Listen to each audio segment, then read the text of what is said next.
أكبر ندم للإنسان. الوقت هو أحد أكثر العوامل المؤثرة في حياة الإنسان. لقد كان من أكبر التحديات البشرية قياس الوقت بدقة. أخشى أن الوقت ليس أبديا، يمر سريعا لا ينتظر أحدا، وبالكاد تستطيع مواكبة ذلك.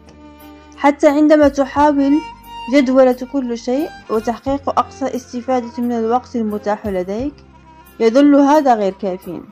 يستمر الوقت في الركض، لا يمكن إيقافه، لا يمكن شراؤه، لا يمكن امتلاكه أو حتى الاحتفاظ به، وعندما نفقده لا يمكننا استعادته مجددا.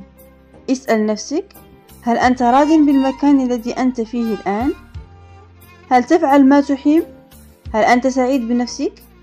وقتك ينفد، يجب أن تدرك أهمية الوقت قبل فوات الأوان.